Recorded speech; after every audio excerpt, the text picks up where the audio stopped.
कोई महापुरुष कहते हैं कि इस संसार में अज्ञान कामना कर्मों के बंधन में जकड़े हुए पीड़ित जो जीव हैं, आप उनके स्मरण, उनके लीला गायन, उनकी सेवा, उनका आकर्षण, इसलिए आपने ये मानव रूप धारण किया। क्योंकि आप जब लीला करते हैं तो गा गा कर हृदय पवित्र होता है। आपका जो नाम है उसका जप करके जीव मुक्त हो जाता है। अगर आपका अवतार ना होता तो आपका लीला, आपका रूप, आपका चरित्र कैसे गायन करने में आता? ये आपका लीला चरित्र और आपका नाम जब जन्म मृत्यु के प्रवाह को रोक देता है। बहुत सुंदर। हे भक्त वांछा कल्पतरु प्रभु, आप अब हमें छोड़कर प्रगट में जाना चाहते हैं तो आप जानते हैं कि हम नहीं जी सकते आपके चरणारविंद के वियोग में। माता कुंती कह रही, किसी को और कोई सहारा हो, कोई सुख हो, लेकिन मेरा सुख तो आप है, मेरे सहारा तो आप है। प्रभु, मुझे और किसी का कोई आश्रय नहीं, कोई बल नहीं, सिर्फ आपका। जैसे जीव के बिना इंद्रियां शक्तिहीन हो जाती है, वैसे आपके बिना हम, हमारे पुत्र पांडव, इनका कोई अस्तित्व नहीं है। इनका अस्तित्व ही आप श्री कृष्ण हो। यह भक्ति का स्वरूप है। प्रभु के सिवा हमारा कोई अस्तित्व ही नहीं है।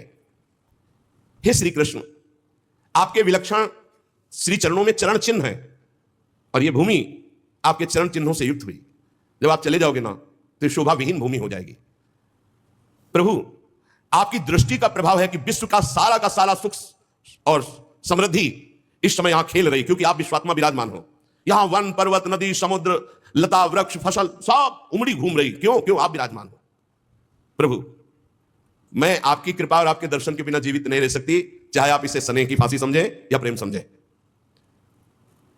एक बात और प्रभु आपसे विनय करती हूं, त्वयि में अनन्य विषया मतिर मधुपते असकृत। प्रभु, मेरी मति को आप ऐसा कर दीजिए अनन्य, मेरी बुद्धि अन्य विषय में जाए ही ना, केवल आप में अनन्य रहे।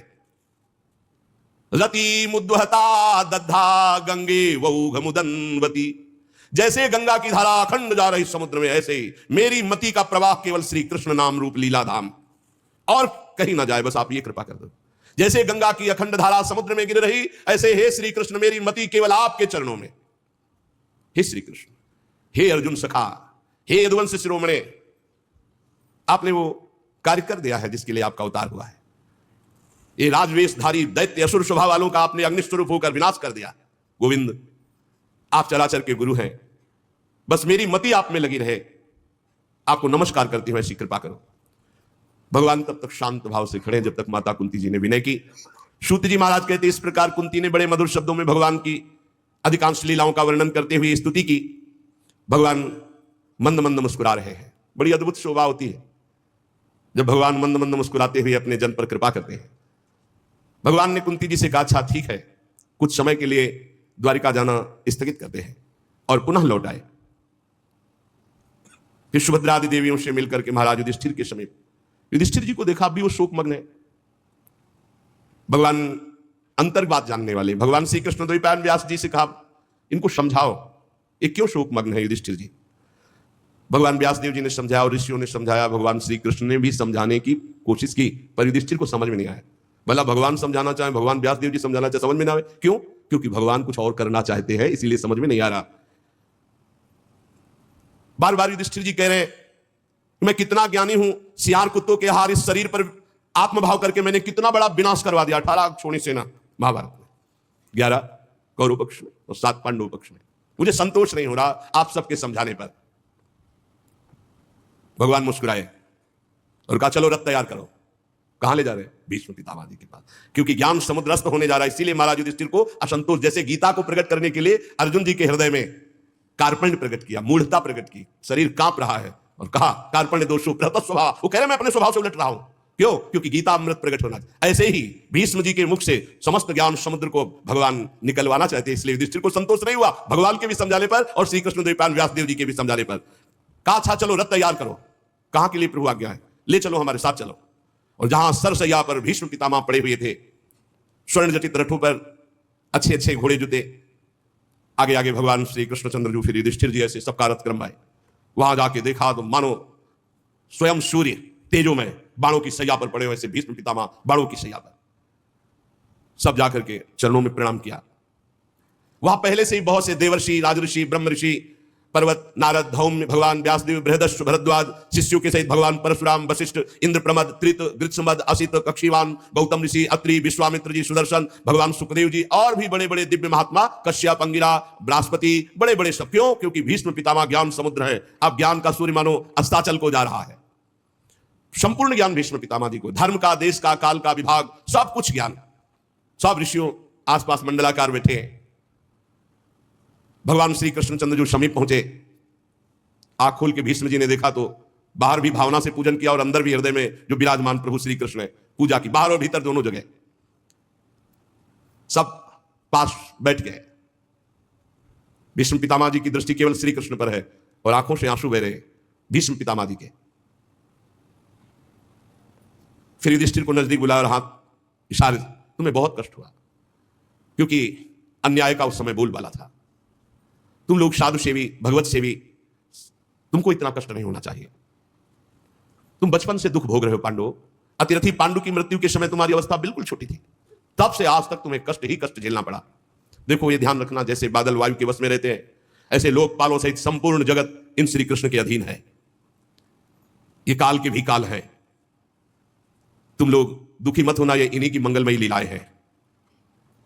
नहीं तो जहां साक्षात धर्मपुत्र राजा युधिष्ठिर हो, जहां वायुपुत्र गदाधारी भीमसेन हो, जहां धनुर्धारी गांडीव धनुष धारण करने वाले अर्जुन हो और उनके मित्र भगवान श्री कृष्ण हो, वहां दुख विपत्ति की संभावना भी नहीं।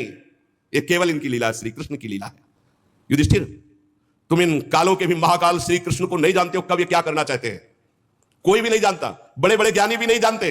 युधिष्ठिर, सब ईश्वर कोटि के जितने महात्मा है सब इनकी इच्छा के अधीन है। इनको कोई नहीं जान सकता। जितना जानते हैं उतना ही जान पाएगा। युधिष्ठिर, ये सब जितने ऋषि बैठे सर्वज्ञ हैं, ये सब जानते हैं कि श्री कृष्ण ही साक्षात भगवान हैं।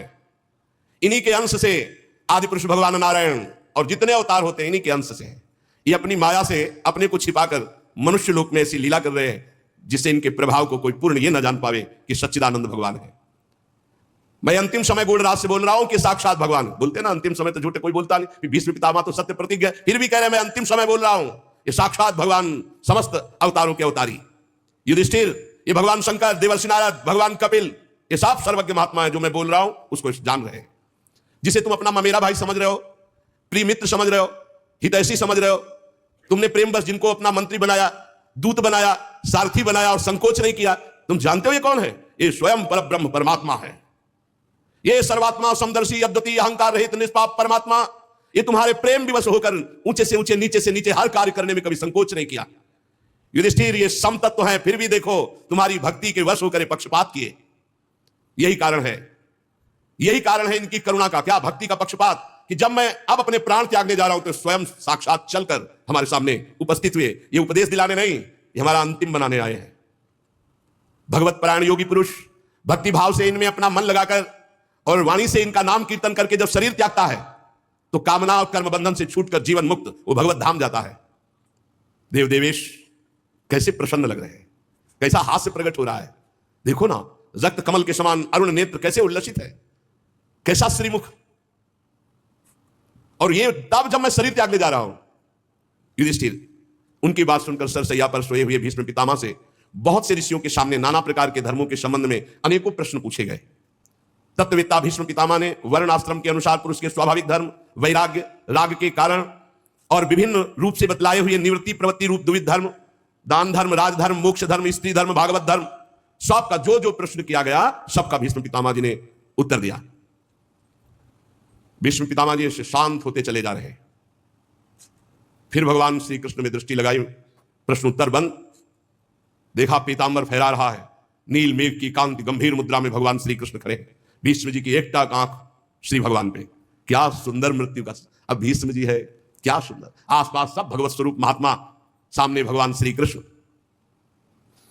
भीष्म जी को अब किंचन मात्र भी दुख नहीं है बाणों के चोट का। समस्त इंद्रियों को एक जगह रोक दिया, मन को एकाग्र किया और भगवान श्री कृष्ण से कहा, इतिमति रूप कल्पिता वितृष्णा भगवती सात्वत पुंगवे विभूमि स्वसुखम उपगते क्वचिद विहर्तुम प्रकृतिमुपेयुषु यद्भव प्रवाह त्रिभुवन कमनम तमाल वर्णम रविकर गौरवरांबरम दधाने वपुरल ककुलावृताननाब्जम विजय सखे रतिरस्तु में नवद्या। मृत्यु का समय है, मैंने आज तक अपनी बुद्धि को बचा के रखा है बलिहारी, समस्त साधनों से पवित्र करके शुद्ध एवं कामना रहित करके आज तक बचा कर रखा है। हमारी बुद्धि ने किसी का वर्ण नहीं किया, कुंवारी है।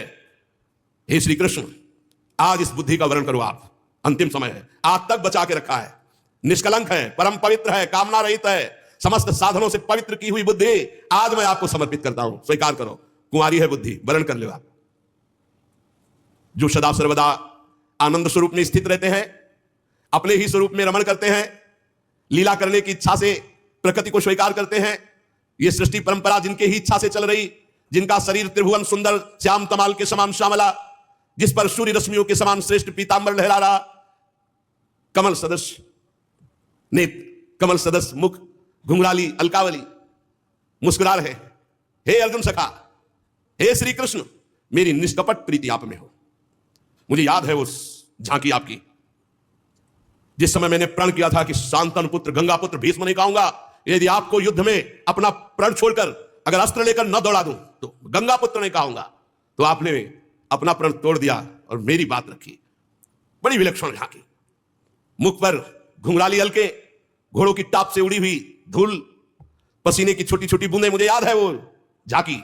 और मैं अपने दिव्यास्त्रों से आपके शरीर को बेंध रहा था।